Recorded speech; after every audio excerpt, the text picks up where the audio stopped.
আসসালামু আলাইকুম, welcome to my channel. আজকে আমি খুব সকাল সকাল ঘুম থেকে উঠে গেছি। উঠেই আমি চিয়া সিড খেয়ে নিয়েছি। এটা আমি রাতে ভিজিয়ে রেখেছিলাম। আর নাস্তার জন্য আমি এখানে ব্রেড নিয়েছি। তো সকালবেলা আমি বারান্দায় চলে এসেছিলাম। বারান্দায় আমার অনেক ফুল ফুটেছে, তো এই ফুলটা একটু হাতে নিলাম। আমার বেশ ভালো লাগে এই ফুলটা।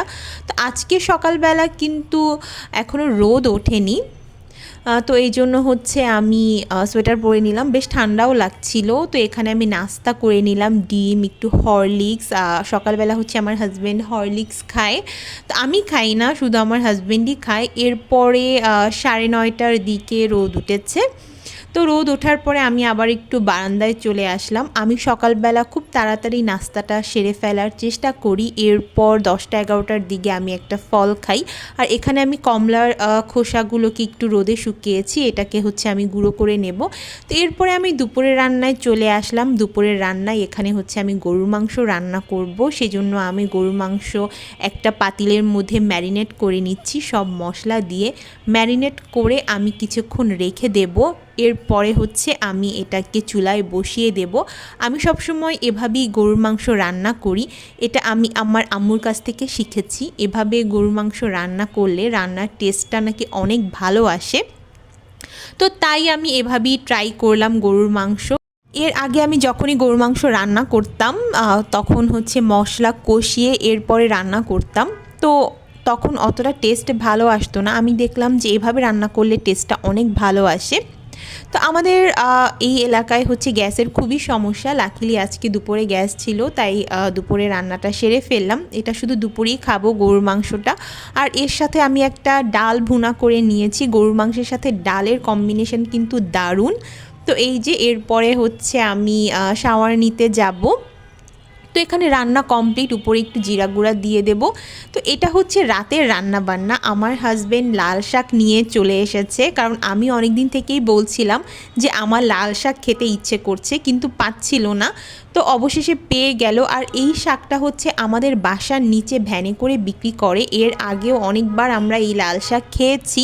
তো ওনার শাকটা খুবই ফ্রেশ। আসলে আমি এর আগে যতবারই শাক খেয়েছি ওনার থেকে, ততবারে আমি ফ্রেশ পেয়েছি। যে কোনো শাকই খুবই ফ্রেশ, তো অত ভিতরে বাছাবাছি করতে হয় না, একটা একটা করে।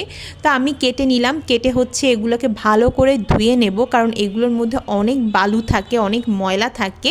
তো ভালো করে না ধুলে আসলে খেতে ভালো হবে না। তাই আমি ভালো করে এখানে 3-4 বার পানি বদলে বদলে ধুয়ে নেব এখন। তো এই শাক রান্না আমার কাছে সবথেকে সহজ মনে হয়। যে কোনো শাক রান্নাই আমার কাছে মনে হয় যে খুবই সহজ রান্না, বাস চুলায় বসিয়ে দিলেই মনে হয় রান্নাটা হয়ে যাবে এরকম। তো এই যে রাতের বেলা তো গ্যাস থাকে না, তো জামাই শাক নিয়ে এসেছে। আর তাজা তাজা শাক খাওয়ার কিন্তু মজাই আলাদা। তো এই জন্য আমি আমার ইন্ডাকশন কুকারটা বের করলাম, যে ভাবলাম এখানেই রান্না করে ফেলি। তো আমি 1 মুঠো শাক এখানে রান্না করব, কারণ আমরা বাসায় দুজনই আছি। আর 1 মুঠো রেখে দিয়েছি, ওটা পরের দিন খাওয়া যাবে। তো এখানে আমি একটু লবণ, পেঁয়াজ, কাঁচামরিচ দিয়ে এখন শাকটাকে সিদ্ধ করার জন্য বসিয়ে দেব। এরপরে আমি কাঁচা রসুন দিয়েছিলাম আরও পরে, কারণ আমার মনে হয় কাঁচা রসুনটা একটু পরে দিলে ঘ্রাণটা বেশ ভালো আসে। তো এই যে এখানে শাকটা একটু সিদ্ধ হয়ে এসেছে, আমি একটু নেড়ে দিচ্ছিলাম। আমি আমার হাজব্যান্ডকেও বলছিলাম যে তুমি এখন একটু নেড়ে দাও, আমি একটু রেস্ট নেই, কারণ সারাদিন রান্না বান্না সংসারের কাজ করতে করতে একদম পুরো নাজেহাল অবস্থা হয়ে যায় আমাদের মতো গৃহিণ যারা আছে। তো এই যে এরপরে আমি এখন বাগার দিয়ে নেব। এই জন্য আমি এখানে তেল দিয়ে নিয়েছি। এরপরে পেঁয়াজ আর একটু কাঁচা রসুন দিয়ে এটাকে খুব ভালো করে বাগার দিয়ে নেব। তো আমি যেহেতু মরিচ আগেই দিয়েছি, তাই আমি এখানে আর শুকনা মরিচ দিলাম না। আমার আম্মু কিন্তু এই অবস্থায় শুকনা মরিচ একটু গুঁড়ো করে তারপরে দেয়, এতে টেস্ট অনেক ভালো আসে। কিন্তু আমাদের বাসার সমস্যা আমার হাজব্যান্ড একদমই ঝাল খেতে পারে না, তাই তার জন্য আমার একটু ঝাল কম দিতে হয় তরকারিতে। কিন্তু আমি প্রচুর ঝালখোর, আমি অনেক ঝাল খাই। এই যে আপনাদের সাথে কথা বলতে বলতে আমার কিন্তু লাল শাক রান্না হয়ে গেছে। তো রাতের খাবারে ছিল ভাত, লাল শাক, ডাল আর তেলাপিয়া মাছ আমি রান্না করেছিলাম তরকারি দিয়ে সেটা। আর রাতে আর গরুর মাংস খাবো না, কারণ রাতে আসলে গরুর মাংস খেলে হজম হয় না, আর আমি এতটা গরুর মাংস খেতেও পারি না। আমার হাজব্যান্ডও না, একবেলা খেয়েছি আরেক বেলাতে মাছ খাবো।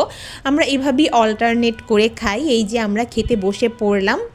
খাওয়া দাওয়া শেষ করে এরপরে হচ্ছে আমরা একটা মুভি দেখব, একটা মুভি দেখার প্ল্যান আছে। আপনারা কারা কারা এমন করেন যে রাতের খাওয়া দাওয়া শেষ করে কোনো সিরিজ কিংবা মুভি দেখেন? আমরা তো প্রায়ই এমন করি। তো যাই হোক, এই ছিল আজকের ভিডিও। আমার ভিডিওটি কেমন লাগলো অবশ্যই কমেন্ট করে জানাবেন, আর ভালো লাগলে একটি লাইক একটি সাবস্ক্রাইব কিন্তু অবশ্যই করে যাবেন। আপনারা ভিডিও দেখেন কিন্তু কোনো লাইক সাবস্ক্রাইব করেন না, এই জন্য আমার খুবই কষ্ট লাগে। যাই হোক, পরবর্তী ভিডিওতে আবার আপনাদের সাথে কথা হবে। সেই পর্যন্ত সবাই ভালো থাকুন। আল্লাহ হাফেজ।